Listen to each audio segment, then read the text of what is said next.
Everyone, Mr. Kyle Myson Dulla.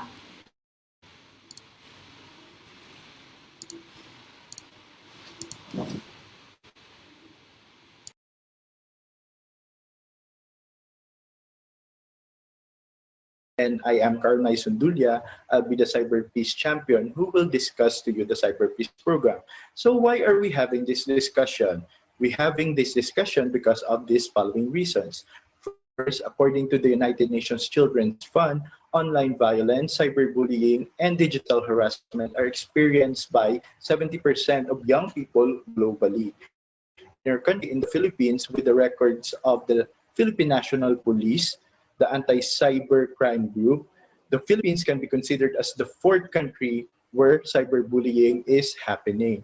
And 80% of young people in the Philippines who are 13 to 16 years old are experiencing cyberbullying, which affects them negatively in their life. So this program also aims to create a culture of cyber peace. So what does it mean when we say culture of cyber peace? It means that we are creating a culture that is empowering and a respectful environment towards a safer digital community and where people and netizens are compassionate, resilient, and responsible. So let's start with our discussion. Let's start with this slide. So, what is life before the internet? Kung maaalala nyo, ano ba yung buhay nyo before ng internet, before ng technology? So, life before the internet was a little bit slow because we need to do everything manually. We need to exert effort, right? So, here you can see we have the rotary phone and we want to hear music or listen to music. We need to record it or play it in the cassette tape. And of course, if we want to communicate with our loved ones, we also need to write letters. But now, we are experiencing the wonderful benefits of technology in terms of communication, efficiency, news information, and entertainment. So with the communication, hindi na tayo ngayon sumusulat sa ating mga relatives and loved ones or even with our friends. We're just also using apps na like Messenger, Viber, WhatsApp, and other apps to communicate with our friends and loved ones. And with efficiency, if we want to do something, if we want to get things done, like if we want to order food, if we want to do our project online, we have these different websites or applications that makes our life convenience. And news, information, entertainment. If we want to watch something funny, if we want to do something educational, we could use Netflix, right? And we also watch videos in YouTube. And by reading news, we don't really buy newspapers. We just subscribe with online platforms of news companies or news outlets. So the power of the internet, the power is a tool. It has great power, but we always need to remember that we need to use the internet properly so that we could maximize its advantages in our life. Okay, so let's always remember this. With great power comes great responsibility. So the internet expands our world, and sometimes that can mean parts of the world we don't want to experience. So sometimes we are sharing too much information or we're getting too much information from other people, and we are seeing inappropriate content. And of course, we can or maybe experience online bullying by just sharing our opinions. So with the use of the internet, our life becomes easier because we have different gadgets and we have our smartphones that can put information at the tip of our fingertips. But sometimes they can distract from real world experiences. This is having an impact on personal relationships, physical health, ability to focus, quality of sleep. So we can see commercials or we can see in the movies that families are staying in the same room, but they communicate by using their phones, by messaging each other by using different apps. And also, this also affects our physical health. May mga cases na po tayo na na-record or na lumabas na sa news na may mga teenagers na naging nag-suffer from heart attack because of lack of sleep, mga bagay na ganun, hindi na sila kumakain dahil na-addict na sila sa mga online games, mobile games. And of course, it affects our sleep with our access in different shows. Hindi na tayo nakakatulog agad. Like we always say that isang episode na lang, pero ito na naman, hanggang 3 a.m. natatapos na natin ng isang season ng isang Korean novela. So, mga bagay na ganon. So, in order for you to become a cyberpeace hero, and that's the end goal of the program, you need to remember 5 points that will make you internet awesome. So the first one is be internet smart, or we should share with care. So whether it's a picture, a comment, a video, or a meme, what you post online can affect your reputation in the moment or even later in life. That's really true. So naalala ko nung college pa ko, I usually post my rants, or I usually post things that are not really positive when I have someone who's not taking my side, or when I have someone who I disagreed with. So minsan natatawa ka na lang kasi yung mga throwback posts mo, nakikita mo sa Facebook, pinapaalala niya kung gaano ka ka-immature. So mga bagay na ganon. And of course, we maybe think that the memes that we're sharing are funny but does not have offensive content. Palagi nating tandaan kung okay ba na-share yung mga memes na to, even though they're funny. So keep personal details about family and friends private, and don't post when you're emotional, and ask your parents or older siblings to seek guidance. So it's very important for young people like you to have someone you can trust or someone you can consult with if tama ba tong pinupost mo sa internet, or tama ba tong nababasa mo sa internet, or paano mo i-process yung mga negative contents na nakikita at nababasa mo sa internet. So again, we also have the responsibility to protect personal information of our friends and our loved ones. If they're not comfortable sharing their photo or share their milestones in life, so let's keep it that way.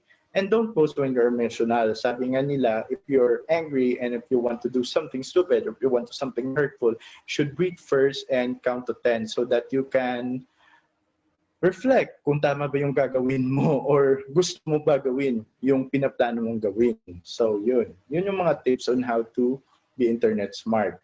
So I'll give you a moment to check with this example. What other kinds of information should we be careful to protect? So I'll give you a moment to read the examples. So we have here your home address and phone number, news article, password, and other online passwords, your photos, videos, music, and other content, dictionary definitions, your usernames, blog posts, the location of a restaurant, your school work, and other documents you create. So, among the 9 choices, ano ba yung mga information na dapat nating i-protect? So, ito yon: your home address and phone number, your usernames, your password, and other online passwords. Yun yung mga information na dapat nating i-protect. And sometimes, even the location of your restaurant or the place that you're visiting, or when you're having a vacation, don't post in real time, preferably, because this information might be used by someone to stalk you or to do something bad, or pwede rin itong gamiting information ng mga tao na gustong pagnakawan yung bahay nyo. So yun yung mga information na yun.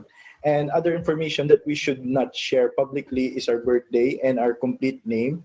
When we say complete name, included na yung mother's maiden name, kasi with those 2 information, pwede na yun ma-access ang mga hackers and scammers para mag-start ng isang scam, or involved ka sa isang scam, or para maging ikaw ay victim ng identity theft. So minsan magugulat ka na lang na may credit card ka na babayaran or other bills na babayaran nakapangalan sa'yo, but you didn't transact with those things. So yun yung information na dapat natin i-protect. So promote mindful and peace posts. Before posting something, we need to reflect and ask ourselves first if this post can hurt someone's feelings, how this will affect our relationship with other people. So as cyberpeace heroes, we should always think twice kung tama ba yung ipopost mo, or how will affect this will affect your relationship with your loved ones and with your friends? Or what's the intention of posting these photos or having these comments? So avoid sharing information like full name, address, birthdays, bank details, and always check your sources when you share. Is this factual? Does this promote peace? So avoid posting of too personal stories or events, especially when overwhelmed by negative emotions. Actually, social media accounts is your own extension of yourselves, and some people tend to overshare. So that's why we should always remember that we should also consult with an adult or parent or someone we trust if we are doing the things properly or if we're doing it in the right way or nakakasama ba sa atin to. So, especially when we're sad, nagiging outlet na natin yung mga social media accounts with our emotions, of sharing our emotions without first sharing it with our parents or without our loved ones. So, okay naman yun na nagiging outlet natin siya. But we should always remember that it's good to express ourselves with actual people. So here's an example. Anna is mad because her best friend Claire chose another person over her as a groupmate for a project. So later that day at home, she found an embarrassing photo of Claire when they were in preschool. So Anna login on social media and she realized it is Throwback Thursday. So sa palagay niyo, tama ba ang gagawin ni Anna na pag-upload ng picture ni Claire? So what's the intention of Anna? The intention of Anna is to embarrass Claire para balikan siya na hindi siya pinili ng partner, no? So it's sort of revenge, but at the same time, it's how convenient for her to use the Throwback Thursday reason, di ba? So yun. So let's go back with our intentions. Ano ba yung intention ni Anna? Of course, she can't deny that, but her intentions is to embarrass Claire. Okay, so the best way for Anna to address this situation is to express her feelings to Claire. So yun. And the second option is that, or the second point that we should always remember is to be internet alert. So di ba makikita natin sa mga social media accounts natin marami ng fake news at marami ng scams na nangyayari. Although we're trying our best to be vigilant or we're trying our best to educate our friends and families, meron pa rin nabibiktima. So again, this is another reason that we should share what we learned from the Cyberpeace program within our circle. So be internet alert. So maraming motivations kung bakit may mga fake news, bakit may mga scams. Siyempre is to take advantage of other people who are susceptible and who are susceptible to sa mga panloloko. So in apps, you can search for stuff. Maraming lumalabas na pop-up windows. So some phishing attacks are obviously fake. Others can be sneaky and really convincing. So mga questions na dapat nating tandaan or mga red flags na dapat nating isipin when we encounter this kind of situations. Does this email look professional? Is the company's usual logo there? Are there spelling errors? So with this first point, makikita natin that it's very important na i-remind natin yung halaga ng spelling, grammar, learning the English language. Kasi kung may mga mali sa tenses, may mga mali sa grammar, that's a big no-no. That's considered as a red flag na. So is this site's URL correctly listed in the email? Does the URL start with HTTPS with a green little padlock to the left of it? So ito pala yung purpose ng little padlock. That's to ensure you that the email or the website is legit. So are there any spammy pop-ups? So makikita natin no, kapag gumagawa tayo ng mga project, nagda-download tayo ng mga software, or may mga pinupuntan tayong websites, may mga pop-ups about winning something or about offers that are good to be true. So that's also considered as a red flag na dapat tayong maging aware pa na hindi tayo mag-engage sa mga ganong pop-ups.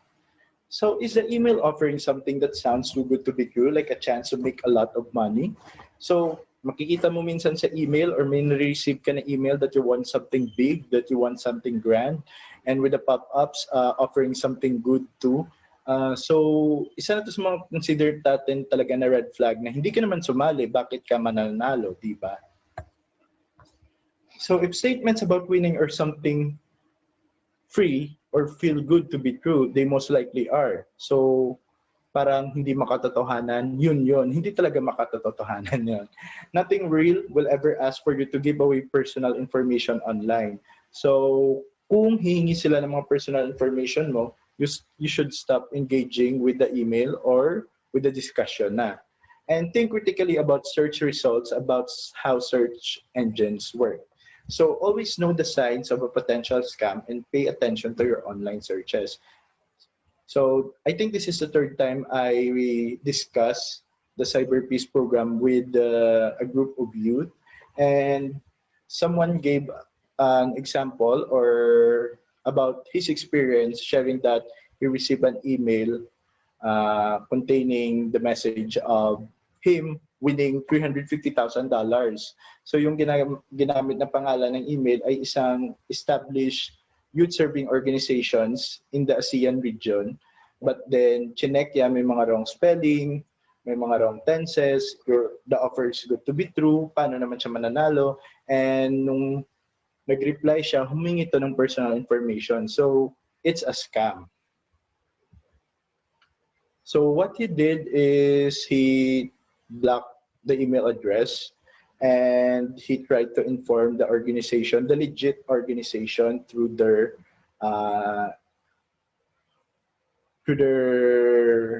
social media account. So let's try to spot phishing emails together. Ito, magandang exercise to. So, ang email ba to real or fake? So, I'll give you a moment to check or to read the content. So the subject is important information about your membership. Let's go to the body of the email. We are writing to remind you that your initial 12-month membership with us is almost complete. We hope that you had an amazing year of film at Owl Cinemas. And because you've been such a loyal member, we'll shortly be upgrading you to our premium membership at no additional cost. Please check and update your details online now to ensure you benefit from all the perks of our premium membership. So, is it real or fake? So, alam ko marami na kayong answers dyan sa mind nyo. But the answer is, the email is real because in this case, the email seems real, the offer is reasonable, and the email is not asking for personal information. So, hindi siya humingi ng kahit anong personal information. At sila pa yung nag-offer na i-upgrade yung membership ni John with no additional cost. So, parang perks sa kanyang loyalty sa membership niya. Pagkatapos, makikita natin ito na may green padlock. It means that this email is verified. How about this one? Is this email real or fake? So at first glance, makikita mo na talaga yung reason kung bakit email na ito ay real or fake. So the answer, it's fake. Because remember to always look at the URL. The URL should start with HTTPS and have no misspellings. So it could be, for the sake of giving an example, internot talaga yung pangalan ng mail. But then, dito naman sa kanyang URL, instead of A, naging number 4 na siya. At hindi siya nag-start sa HTTPS. So, this email is fake. So, fake news is rampant online, so you should stay alert and watch out for misinformation and disinformation.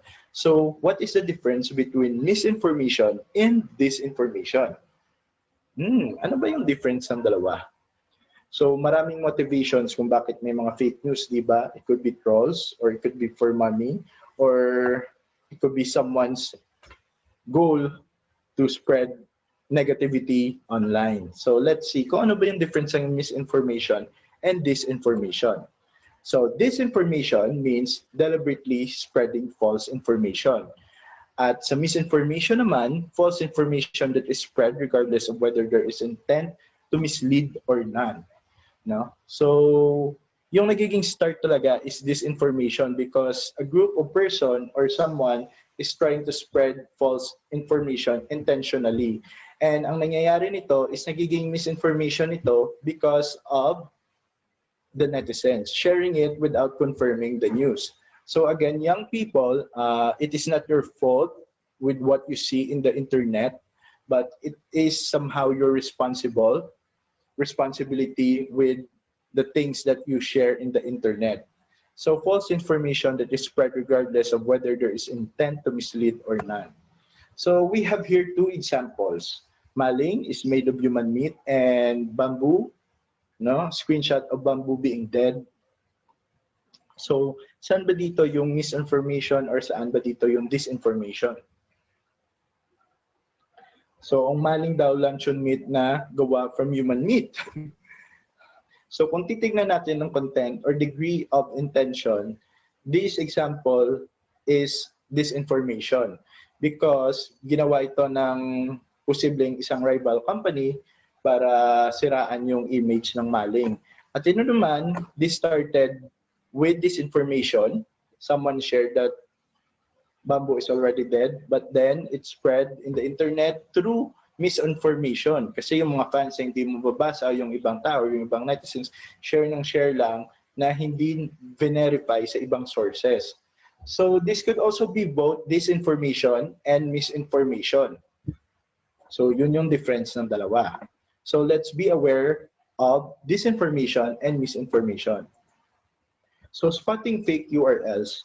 So based sa mga discussion natin earlier, ano ba dito yung fake URL? Ano ba yung mention natin na dapat natin tandaan or red flags? Okay, I'll give you time to check or to read these URLs.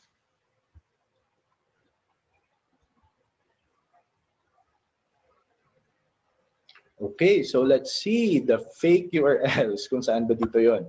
So we have here newsph-us.com, kumitangmadali.com, inquirer.com, inquirer.net. We all know that it's inquirer.net, and rappler.com.co.pt. So dapat hindi na umabot sa tatlong ganon. washingtonpost.com. So we have here two examples of washingtonpost.com, but we have here a difference in the spelling. So instead of GQ, kaya mali siya. So philstar.com.ph and bbc1.site/business-news. So ito yung mga example ng mga fake URLs. So how to identify a credible organization? Do a web search of the organization's name. Does the organization's name appear in places other than your own website? See what the articles say about the organization. So when an organization approaches you to be part of something or to do a collaboration project, should always check in the web search. Kapag sinearch mo yung name ng organization, top search, lalabas yung website nila. Kung wala silang website, lalabas yung Facebook group nila. And of course, other things about the organization ay lalabas rin sa browser. Yung mga projects nila, kung may mga news ba about sa programs na ginawa nila, lalabas yun sa search. So you should always do a background check before partnering with an organization, or when an organization offers you something good to be true. So when looking at news, ask yourself, does this story make sense? Totoo ba to? Does this align with my own experiences or understanding? Bakit medyo kakaiba yung pagkaintindi ko ng ganitong bagay sa news na ito? Does this work with facts that I already know? So ano ba yung mga fake news na kumalat nung nag-start yung pandemic? Yung saging, di ba? Nakakapag-boost ng immune system. At nung sa Cebu, yung tuob daw nakakapagpagaling ng COVID-19. So alam naman natin yung mga safety protocols at yung mga talagang health measures sa totoo. So china-challenge nila yung authenticity or validity ng nalalaman natin. So this could be true or this could be fake. So we have the responsibility to check it. So again, you should know the signs of a potential scam. If statements about winning or getting something for free feel good to be true, they most likely are. So what is catfishing naman? So here's another example, also known as sweetheart scams.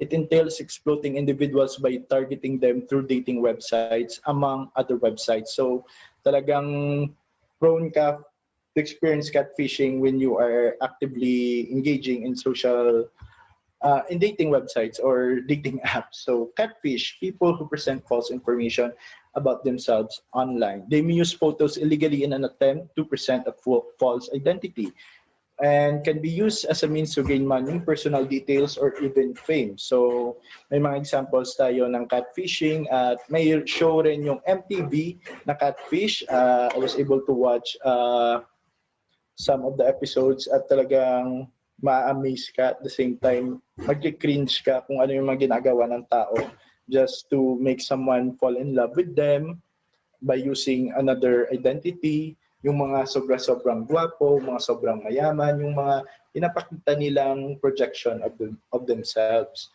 So how can you tell that you are being catfished? They refuse to do voice or video chat. They ask for a lot of personal information such as salary or location. They ask for money. Everything seems good to be true. And their photos do not include other people or other profiles of very limited activity. So usually yung mga catfish, yung profile nila or pictures na pinopost nila, mostly OOTD, like their travel experiences, they're showing na maganda yung buhay nila, that there's someone you should desire and someone to spend time with. So yun yung pinapa-follow kanila. So maraming mga intentions behind doing catfishing, di ba? So I have a friend who had a chatmate na American daw, but hindi sila nag-video call, but they're exchanging messages through voice message, pero hindi gusto ng lalaki na mag-video call. And nung mga last conversations nila, nagtatanong na siya about the work and the salary that my friend is having with her job. So ganon. Siya mismo na naka-identify na red flag na yun and she's about to be scammed. So she stopped engaging with that person. So make sure not to give personal information and secure your personal accounts. Do not agree to meet up with anyone you do not know. Make sure when someone contacts you and it feels suspicious or unusual, talk and consult a trusted adult. So mga generation namin noon, malalaman nyo pa or ma-remember nyo pang eyeball ngayon. So it's very easy na to express your love with someone or express your admiration. Hey crush, o wave ka lang sa messenger, mga ganon, di ba? Tapos meet up tayo, date tayo. Parang easy na lang ngayon sa ibang kabataan. Hindi ko naman gusto i-generalize, pero may mga instances na nangyayari na ganon. So they don't inform their parents or they don't inform an adult in their house, and they would take time meeting this person na nakilala lang nila online. So very delikado kung gagawin natin yon. So we should always protect our safety and don't do meetups with someone we don't know personally. So do not send pictures of yourself or pictures of other people online. So even when someone asks for sexy photos, you should block that person immediately, because bastos na, di ba? At the same time, may bad intention siya. So with a trusted adult, you may fact check the person contacting you that you feel is catfishing by searching online about who this person may be. So wag agad ma-fall, wag agad maniwala, no? Dapat mag-background check muna.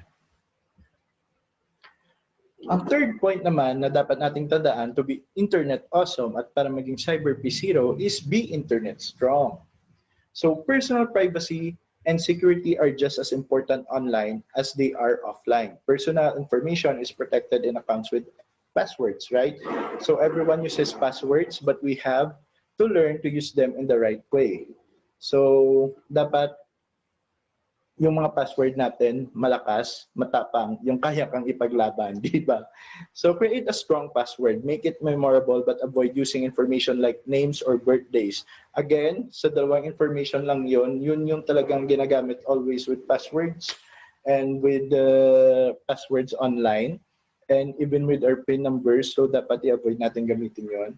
So a strong password has at least 8 characters. Use a mix of uppercase letters, lowercase, symbols, and numbers. So here's an example. Makikita nyo na marami siyang symbols.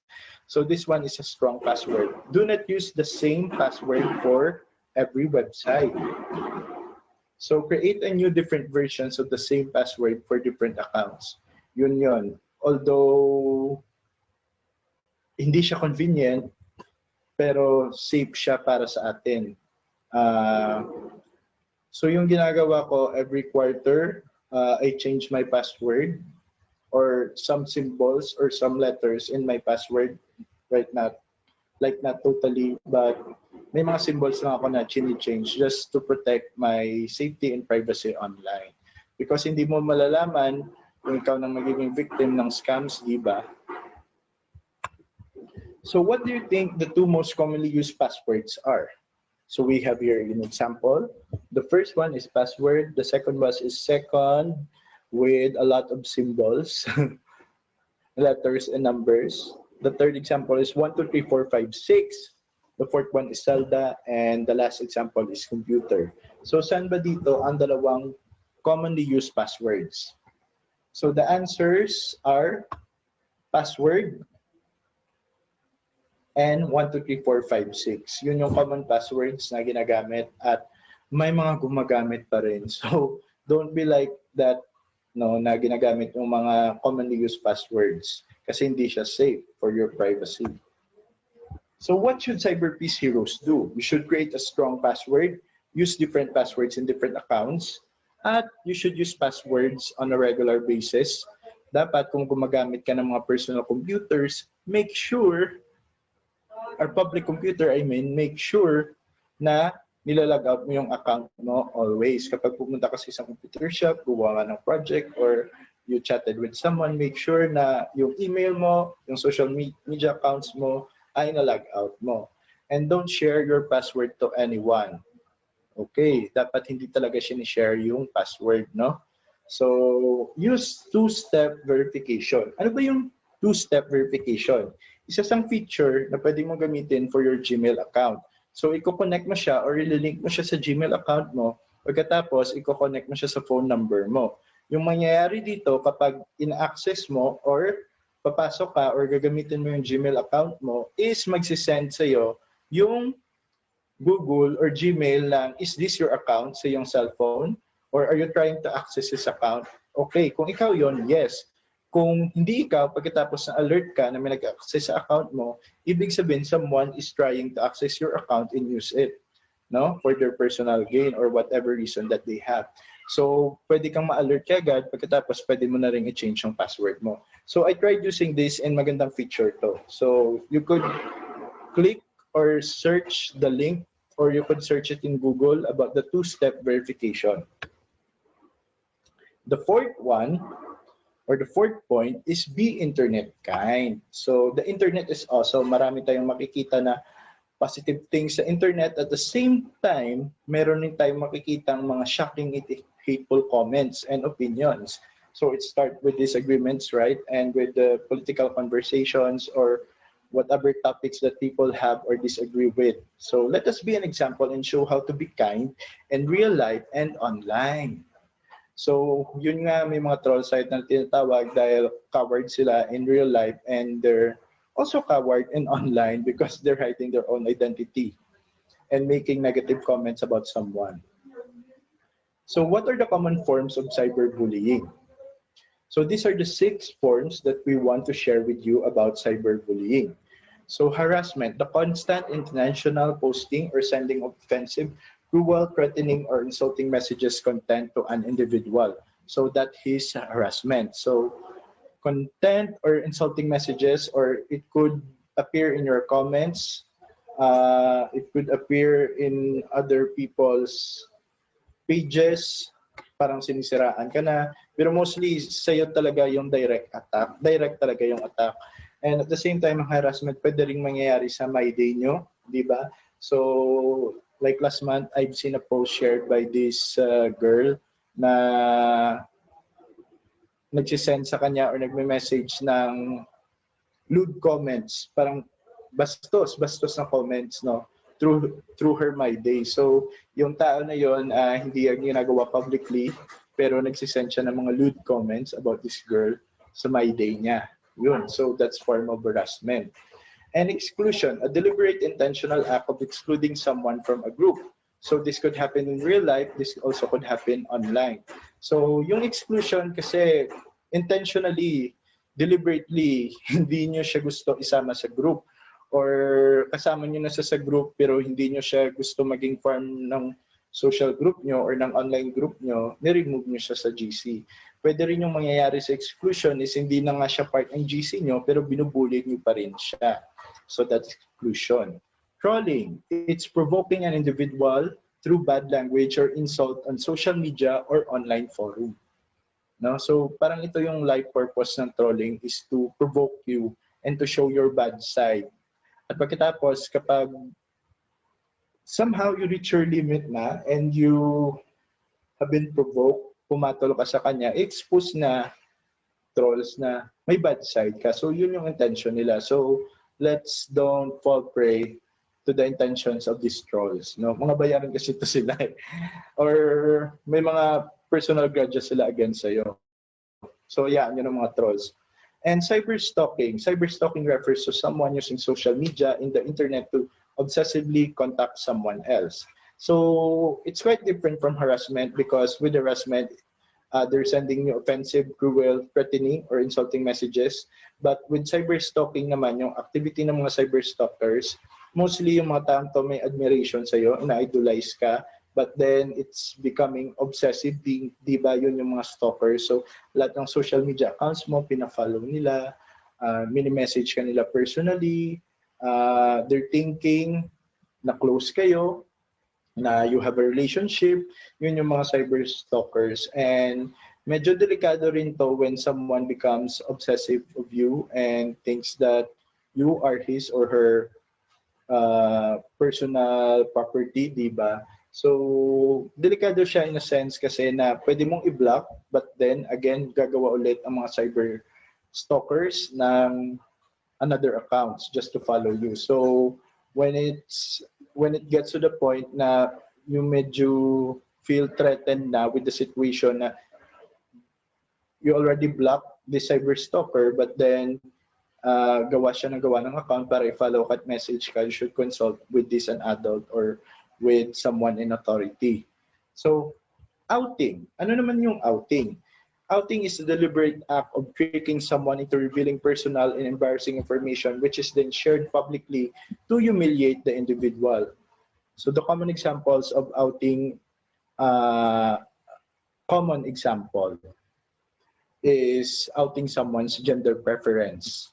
No, that person could be gay, lesbian, or part of the LGBTQ community, and that person is not yet ready to share his or her identity publicly, but then in-expose mo siya, so that's outing. And this also could include other personal information about families.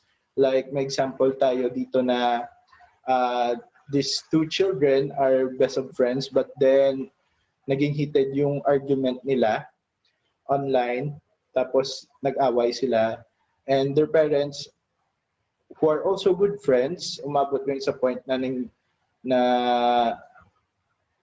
nag-join sila sa heated argument, naging part na sila ng away. Pagkatapos yung nangyari kasi is, yung isa palang bata na to is adopted, at hindi niya alam na adopted siya, hindi pa shinare ng parents niya na adopted siya, then nalaman niya because sinabi ng isang parent na adopted siya. So yung mga ganong bagay. But without the other example I can give to you is the movie Love, Symon, di ba? Si Symon, he knows that he's gay, but he's not ready yet to share his gender identity to his parents or to the public. So, na-expose siya dahil naiwan niya yung kanyang account sa public library nila, sa school library nila. Na di ba may chinachat siya na mystery guy, na parang closeted guy na naging popular rin sa isang social media platform sa school nila. Yun. So, he was chatting that guy and iwanan niya yung account niya na open sa kanilang school library. Nakita ito ng principal nila, ginamit yung classmate niya or friend niya. Parang hindi naman yung classmate, parang isang student sa school nila na i-out siya. So yun yung outing. And frapping naman, logging into someone else social networking account or email and impersonate that person by sending or posting inappropriate content using their profile.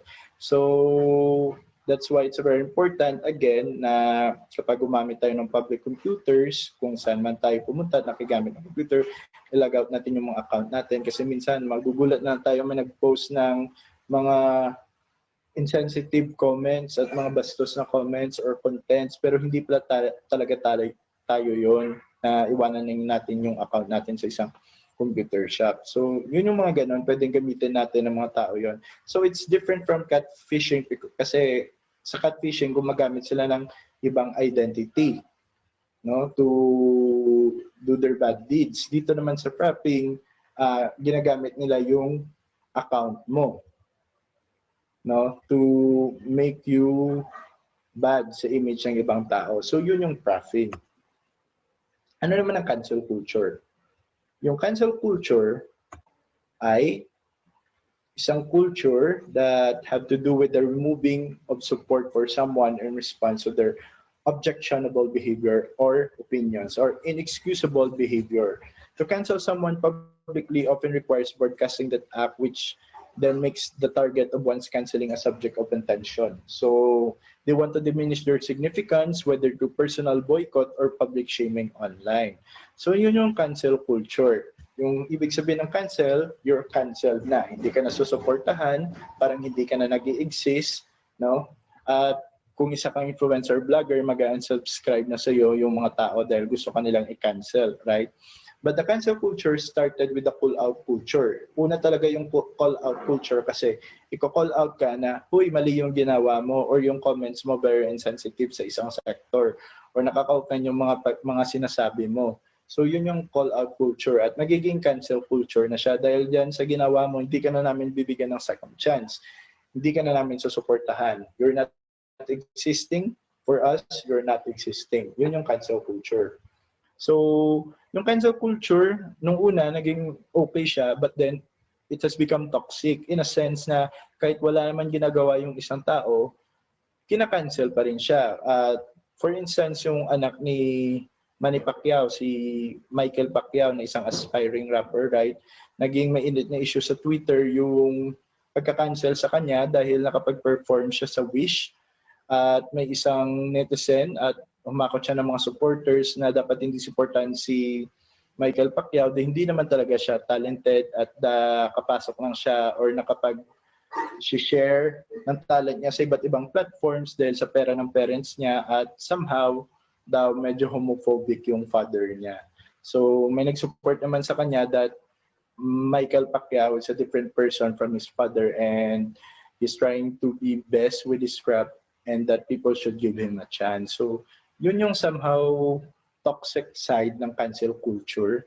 And kung maalala nyo naman si Buknoy Glamour, nag-start siya with the pull-out culture na naging insensitive yung comment niya sa isang tricycle driver, di ba? So marami yung nag-call out sa kanya na mali yung ginawa mo. Ano ba yan? Para wala kang pinag-aralan, para wala kang good manners, mga ganyan. At tapos binuli na siya, pinablik shame na siya, naging cancel culture na yung na-experience niya dahil maraming nag-unsubscribe sa kanya at maraming gustong hindi na siya gumawa ng vlogs. Okay, so parang kung influencer ka and a public figure, you should always be aware of what you're saying and the content that you share with the public, di ba? So an act of kindness is an act of peace. So with all the negativities online and with all the things happening in our country, we need to be a little kinder. We should also remember that it costs nothing to be kind, right? So have you or someone you know ever stood up in one of these ways, setting a good example, being a friend? When we say setting a good example, being a positive voice, and sharing positive vibes and sharing positive feelings, but at the same time, the right way of positivity, not the toxic positivity that we know. Being a friend, being consistently friendly both online and offline shows your classmates that they're not alone, which can be especially helpful if they're being bullied or just feeling sad. And not encouraging bad behaviors by giving it an audience. So yun talagang tandaan natin young people, no, or mga young leaders na kung may mga bullies, cyberbullies, or someone na nag-share ng hindi magandang comment, pwede natin yung i-call out, pwede natin silang educate, at hindi natin sila i-praise or susuportahan by giving them likes or other reactions kasi para sa kanila binabalidate na tama yung ginagawa nila. So mali yun. So dapat when they're doing something wrong, we should call out them, educate them, and give them a chance to do what's the right thing. So not passing on hurtful messages. Instead, tell the person who sent the message that you don't think it was funny or unacceptable. So as a cyberpeace hero, kung may gusto kang educate or call out, you should also message him or her, that person, and try to do the conversation in a respectful manner. Report mean bullying behavior. Use online reporting tools or tell your parent, teacher, friend, or sibling. Again, you always have the power not to engage. You always have the power to stop engaging and block that person. So, how could you become kind online? So, share positivity, kindness, peace, love, and let's start the trend for empowering others. Treat others as you would like to be treated, right? And a cyberpeace hero engage in proactive discussions that respect other people's opinions and differences in religion, race, age, and gender identity. So block or mean inappropriate profiles or comments online. Be a friend to someone being bullied. Sometimes yung ginagawa natin kapag may mga friend na tayo na nabubully online or someone who has been outed online, yung nangyayari sa real life is nagiging distant tayo sa kanila because we don't want to be associated with them na ganito pala siya, na ganito pala yung gender preference niya, or ganito pala yung secret ng family niya, or binubuli siya kasi she's a loser somehow, he's a loser somehow. Hindi dapat ganon. Kapag hindi natin ito tolerate online, dapat hindi rin natin ito tolerate in real life. So we should extend our hands to those who have been bullied online. So we should give them support in any way that we can. Yun. So when in doubt, talk it out. Be brave. So whether it's a comment, a message, or picture, or video that you watch, it doesn't feel right, you should feel comfortable talking to a trusted adult. Or when someone message you something offensive, right, or something insensitive or bastos, you should always report it to an adult or a trusted person. So we have here scenarios. A group post or a student posts a group photo in a public account and you hate the way you look in it, would you report that photo or not? How can you respond? So the choices that you have is to let go and report it. So ano ba dapat ang gawin mo dito? So if you don't want that picture to be posted because it embarrasses you, na hindi maganda yung itsura mo doon, so you could message directly the person and ask that person politely to take down what he or she posted, di ba? Or you could just let it go if it's not really affecting you. And here's scenario 2. A student creates an account with your school's name and the screen name and posts students' photos with comments that everybody hears about. Some of the comments are mean to students, some are compliments. Do you report the mean comments, the whole account, or let it go? Ano bang dapat gawin mo dito? So I'll give you some time, a short time to think. Ano bang dapat gawin sa scenario na to? Ila-let go mo ba siya? I-report ng mean comments or report both? Okay, so the fifth point, right, is be brave. So it means you should speak up and you should call out the bad behavior. So the right thing to do is report the mean comments. And you should also educate the admins of this page that they should not do it again. But then when it happens repeatedly, you should do both. Report the comments and report the page so that hindi na siya magiging available online yung page na yon. Kasi nagtotolerate siya, nag-enable siya ng cyberbullying at ng negative activity online. So yun yon. Report both kapag nagiging repeated actions na yung pagtotolerate ng page na yun ng pag-post ng mga bastos at negative comments. Here's scenario number 3. One night, you notice that a student has made a comment online saying they're going to fight with another student in the lunchroom the next day. Mark all the things you think you would do. Kita mo sa online, no, na mag-aaway sila sa lunchroom, ano yung gagawin mo? So we have your 4 choices. Don't report at all. Don't report at all. Meron din tayong report online right away, report to a teacher the next day, report to the principal the next day. So in that situation, I think yung gagawin natin is report to teacher the next day, or kung online na si teacher that night, pwede na nating i-report kay teacher.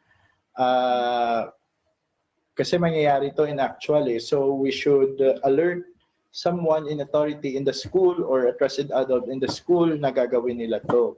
So you could always report it online, pero walang mangyaring actual actions na i-address yung issue. So the first thing to do is report to teacher the next day or immediately. So be brave and speak up. Engage in peaceful and proactive dialogue online and offline. So you could always educate some people, and you should do it in respectful manner. So as long as we're doing our job, as long as we're doing our part to cultivate a peaceful cyberspace, at hindi pa rin sila nakikinig sa atin, then that's a hopeless case. So you should stop wasting your energy with those people. And you could always block them. Keep the conversation going by checking in frequently, encouraging your peers to ask questions. So you should also encourage other youth leaders to speak out their minds or to share their opinions. Hindi naman lang tama na ikaw yung nagiging spokesperson nila kasi their opinions or their stand might be different from yours, right? So have a regular and open conversations with trusted adults like teachers, coaches, counselors, friends, and relatives. So from time to time, it's also healthy that you share your online activities or what you share and what you see online. No? So people could give their reactions, or you could get another perspectives from other people. So that's the 5 points of becoming internet awesome. And in order for you to become Cyberpeace heroes, number 1 is you should be smart. Number 2, alert. Number 3, strong, kind, and brave. So let's repeat it. In order for you to become a Cyberpeace hero, and in order for you to become internet awesome, you should be smart, alert, strong, kind, and brave.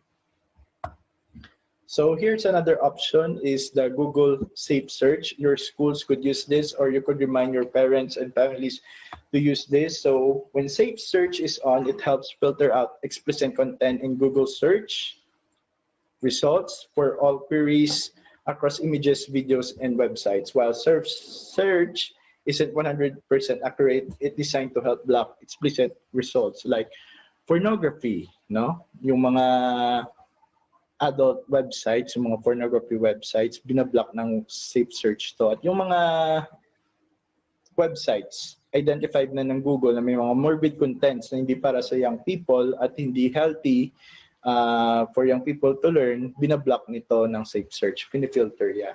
So Safe Search can be turned on for personal accounts or browsers, children supervised devices and accounts using the Family Link app, and workplace or school devices and networks. No, hindi lang in workplace. So even hindi lang, I mean in schools, no, even in workplace, may mga sites rin na gumagamit na binablock through using the Google Safe Search.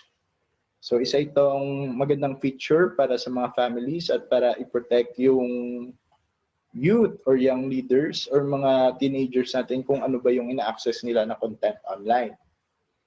So that's it, Cyberpeace, creating a peaceful internet together. So I hope that you learned a lot from this topic, and I hope that you should do those 5 points in order for you to become internet awesome. And you are now a full-fledged Cyberpeace hero. So let's do the pledge. Come join me. I am a Cyberpeace hero. I am making a stand and will take part in the Cyberpeace movement. I will start spreading a culture of peace online, starting with myself, and also my best to practice peace as a way of life online and online. I am a Cyberpeace hero, and as part of the Cyberpeace movement, I'm ready to share my piece of peace on the internet by thinking, sharing, and posting peaceable content. I am a Cyberpeace hero. I will be smart, alert, strong, brave, and kind in thoughts, words, and actions as my contribution in creating a culture of cyber peace in the Philippines. I am a cyber peace hero. I will do my best to influence our society, especially our young generations, as we all join hands in making a peaceful internet. And as a cyber peace hero, creating a culture of cyber peace is a duty and responsibility to my family, community, and country, to this generation and the next generation. So congratulations, everyone. You are already now a cyber peace hero. And if you want to get a certificate for attending this or learning this program, you could always access this link and answer the evaluation form in order for you to have your certificate. So bit.ly/cyberpeace_evaluation. So with everything that's happening in our country or in our world, we should do our part to cultivate a safe and peaceful cyber peace for everyone. So we also have this role, and we have an